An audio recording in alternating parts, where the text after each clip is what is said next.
ರಾಹುಲ್ ಗಾಂಧಿ ಬಂಧನ, ಕಾಂಗ್ರೆಸ್ ನಾಯಕರ ಆಕ್ರೋಶ. ಕೇಂದ್ರ ಸರ್ಕಾರದ ವಿರುದ್ಧ ಮುಗಿಬಿದ್ದಿದ್ದಾರೆ ರಾಜ್ಯ ನಾಯಕರು. ಬಿಜೆಪಿಯವರ ಭಾವನೆಯೇ ಬ್ರಿಟಿಷರಂತೆ ಇದೆ ಅಂತ ಮಧು ಬಂಗಾರಪ್ಪ ಹೇಳ್ತಾ ಇದ್ದಾರೆ. ಪ್ರಜಾಪ್ರಭುತ್ವ ವಿರೋಧಿ ಧೋರಣೆ 2014ರಿಂದ ನಡೀತಾ ಇದೆ. ಯುವಕರನ್ನ ಕರೆದು ಮಾತನಾಡೋದಕ್ಕೆ ಮೋದಿ ಅವರಿಗೆ ಆಗೋದಿಲ್ವಾ? ಕೇಂದ್ರದ ವಿರುದ್ಧ ಕಲಬುರಗಿಯಲ್ಲಿ ಸಚಿವ ಎಂಬಿ ಪಾಟೀಲ್ ವಾಗ್ದಾಳಿ ನಡೆಸಿದ್ದಾರೆ. ಮೋದಿ, ಅಮಿತ್ ಶಾ ಸೂಚನೆಯಂತೆ ರಾಹುಲ್ ಗಾಂಧಿ ಬಂಧನ ಆಗಿದೆ. ಕಾಂಗ್ರೆಸ್ ನಾಯಕರನ್ನ ಬಂಧಿಸಿರೋದನ್ನ ತೀವ್ರವಾಗಿ ಖಂಡಿಸುತ್ತೇನೆ. ಚಿಕ್ಕಬಳ್ಳಾಪುರದಲ್ಲಿ ಡಿಸಿಎಂ ಪರಮೇಶ್ವರ್ ಆಕ್ರೋಶ ವ್ಯಕ್ತಪಡಿಸಿದ್ದಾರೆ. ಪ್ರಶ್ನೆ ನೀಟ್ ಆಗಲಿ ಮತ್ತೊಂದಾಗಲಿ ಪ್ರಶ್ನೆ ಪತ್ರಿಕೆಗಳು ಎಷ್ಟು ಕಷ್ಟ ಇದೆ, ಎಷ್ಟು ಜನ ಪಾಪ ಜೀವ ಕಳ್ಕೊಂಡ್ರು. ಅದಕ್ಕೆ ಇವತ್ತು ಅದನ್ನು ಸ್ವಯಂ ಒಬ್ಬ ಸುಪ್ರೀಂ ಕೋರ್ಟ್ ಚೀಫ್ ಜಸ್ಟಿಸು ಈ ಎಲ್ಲ ಜಿರಳೆಗಳು ಅಂಥೇಳಿ ನಾವು ಕಾಕ್ರೋಚ್ ಅಂದಿದ್ದಕ್ಕೆ ಇವರೆಲ್ಲ ಕೆಲಸ ಇಲ್ಲ. ಕಾಕ್ರೋಚ್ ಅಂದ್ರೆ 24 ಕೋಟಿ ಉದ್ಯೋಗ ಕೊಡಿಸಿಲ್ಲ ಮೋದಿಯವರು. ಎಲ್ಲ ಬೆಲೆ ಏರಿಕೆ ಆಗಿದೆ. ಪಕೋಡ ಮಾರಕ್ಕೆ ಹೋಗ್ರಿ ಅಂತ ಹೇಳಿದ್ರು. ಪಕೋಡ ಮಾರಬೇಕಂದ್ರೆ ಎಣ್ಣೆ ತುಟ್ಟಾಗಿದೆ ಇವತ್ತು. ಅದನ್ನು ಕೂಡ ಆಗಂಗಿಲ್ಲ. ಇಂಥದ್ದಿದ್ದಾಗ ಯುವಕರಿಗೆ ದೇಶದ ಪ್ರಜಾಪ್ರಭುತ್ವದ ಒಂದು ಅಡಿಯಲ್ಲಿ ಸಂವಿಧಾನಾತ್ಮಕ ಹಕ್ಕಿದೆ ಇವತ್ತು ದಿವಸ. ಅವರು ಈ ಕ್ವಶನ್ ಪೇಪರ್ ಲೀಕ್ ಆಗಿದ್ದು ಇಷ್ಟೆಲ್ಲ ದೊಡ್ಡ ಪ್ರಮಾಣದಲ್ಲಾಗಿದೆ. ಅನೇಕ ಜನ ಪ್ರಾಣ ಕಳ್ಕೊಂಡಿದ್ದಾರೆ. ಅನೇಕ ಜನ ಭವಿಷ್ಯ ಹಾಳಾಗಿದೆ ಇವತ್ತು ದಿವಸ. ಅಂಥದ್ದಿದ್ದಾಗ ಒಬ್ಬ ಎಜುಕೇಷನ್ ಮಿನಿಸ್ಟರು ಧರ್ಮೇಂದ್ರ ಪ್ರಧಾನ್ ಅವ್ರನ್ನ ರಾಜೀನಾಮೆ ಕೊಡಿಸ್ಲಿಕ್ಕೆ ಅಥವಾ ಪ್ರಧಾನಮಂತ್ರಿಗಳು ಅದ್ರ ಬಗ್ಗೆ ಸ್ಟೇಟ್ಮೆಂಟ್ಸ್ ಅದಕ್ಕೆ ಮಾಡ್ತಾ ಇರಲ್ಲ. ಪ್ರತಿಭಟನೆ ಕಾರಣ ಯಾರು? ಇಷ್ಟು ಬೆಳೀಲಿಕ್ಕೆ ಕಾರಣ ಯಾರು? ಯಾರು ಕಾರಣ?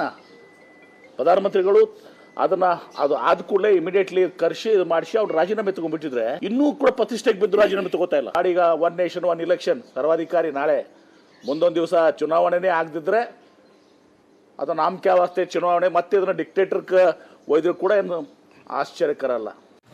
ಲಕ್ಷಾಂತರ ಮಕ್ಕಳ ಭವಿಷ್ಯದ ಬಗ್ಗೆ ಈ ದೇಶದಲ್ಲಿ ಆಗಿರ್ತಕ್ಕಂಥ ತಪ್ಪೇನಾಗಿದೆ, ನೀಟ್ ಎಕ್ಸಾಮ್ ಮಾಡುವಾಗ ಕ್ವಶನ್ ಪೇಪರ್ಸ್ ಲೀಕ್ ಆಗಿ ಅವರ ಭವಿಷ್ಯಕ್ಕೆ ಕುತ್ತು ಬರ್ತಕ್ಕಂಥ ರೀತಿಯಲ್ಲಿ ಏನು ಘಟನೆ ನಡೆದಿದೆ ಅದರ ವಿರುದ್ಧ ಶಾಂತಿಯುತ ಪ್ರತಿಭಟನೆ ಮಾಡುವಾಗ ಪ್ರಧಾನಮಂತ್ರಿಗಳು, ಗೃಹ ಸಚಿವರು ಇನ್ಸ್ಟ್ರಕ್ಷನ್ ಕೊಟ್ಟು ಅಪೋಸಿಷನ್ ಲೀಡರನ್ನು ರಾಹುಲ್ ಗಾಂಧಿ ಅವರನ್ನು ಮತ್ತು ಲೋಕಸಭಾ ಸದಸ್ಯರು ಪ್ರಿಯಾಂಕಾ ಗಾಂಧಿಯನ್ನು ಅರೆಸ್ಟ್ ಮಾಡ್ತಾರೆ ಅಂತ ಹೇಳಿದರೆ ಯಾವ ರೀತಿ ಇವತ್ತು ಆಡಳಿತ ನಡೀತಾ ಇದೆ ಅನ್ನೋದ್ರ ಬಗ್ಗೆ ಜನ ಇವತ್ತು ಗಮನಿಸಿದ್ದಾರೆ. ಅದನ್ನು ಖಂಡಿಸ್ತೇನೆ ನಾನು. ರಾಹುಲ್ ಗಾಂಧಿ ಅವರನ್ನು, ಪ್ರಿಯಾಂಕಾ ಗಾಂಧಿ ಅವರನ್ನು ಅರೆಸ್ಟ್ ಮಾಡಿರ್ತಕ್ಕಂಥದ್ದು ಮತ್ತು ಜೊತೆಯಲ್ಲಿ ಅನೇಕ ಜನ ಸೀನಿಯರ್ ಲೀಡರ್ಸ್ ಇದ್ದಾರೆ, ಅವ್ರನ್ನೆಲ್ಲ ಅರೆಸ್ಟ್ ಮಾಡ್ತಕ್ಕಂಥದ್ದು ನಾನು ಖಂಡಿಸ್ತೇನೆ. ಮತ್ತು ಇದನ್ನು ನಾವು ಏನು 2014 ಮೇಲೆ ನರೇಂದ್ರ ಮೋದಿ ಅವರು ಈ ದೇಶದ ಪ್ರಧಾನಮಂತ್ರಿಗಳಾದ ಮೇಲೆ ಅವರು ಯಾವತ್ತೂ ಕೂಡ ವ್ಯವಸ್ಥೆಗಿಂತ ಭಾವನಾತ್ಮಕವಾಗಿ ಅಧಿಕಾರವನ್ನು ಮಾಡ್ಕೊಂಡು ಬಂದರು. ಅಧಿಕಾರನ ಹಿಡಿದಿದ್ದು ಕೂಡ ಭಾವನಾತ್ಮಕವಾಗಿ ಅವ್ರ ಅಜೆಂಡನೂ ಕೂಡ ಫ್ಯೂಚರಲ್ಲಿ ಅದೇ ಇಟ್ಕೊಂಡಿದ್ದಾರೆ. ಅವ್ರನ್ನ ನಂಬಿ ಈ ದೇಶದ ಭವಿಷ್ಯ ಅಂಥೇಳಿ ಏನು ಮಕ್ಕಳಿದ್ದಾರೆ ಅವರಿಗೆಲ್ಲ ಓಟ್ ಹಾಕಿದವರೇ ಹೆಚ್ಚು ಕಾಲ. ನಿನ್ನೆ ಸ್ಟ್ರೈಕಲ್ಲೂ ಕೂಡ ಅವರೆಲ್ಲ ಹೇಳ್ತಾ ಇದ್ರು. ಅದರಲ್ಲೂ ವಿಶೇಷವಾಗಿ ಒಬ್ಬ ವ್ಯಕ್ತಿ ಹೇಳ್ತಾ ಇದ್ದ, ಅವನಿಗೆ ಇಲ್ಲಿ ಫ್ರ್ಯಾಕ್ಚರ್ ಆಗಿದೆ. ನಾನು ಇದೇ ಇದರೊಳಗೆ ನಾನು BJPಗೆ ವೋಟ್ ಹಾಕಿದ್ದು, ಅದನ್ನು ಮುಗಿದಿದ್ದಾಳೆ.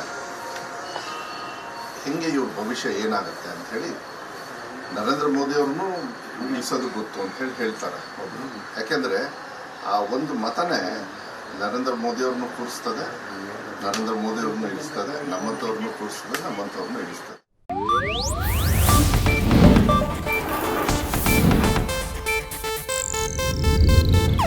ಇದು ಏಷ್ಯಾನೆಟ್ ನ್ಯೂಸ್ ನೆಟ್ವರ್ಕ್ ಪ್ರಸ್ತುತಿ.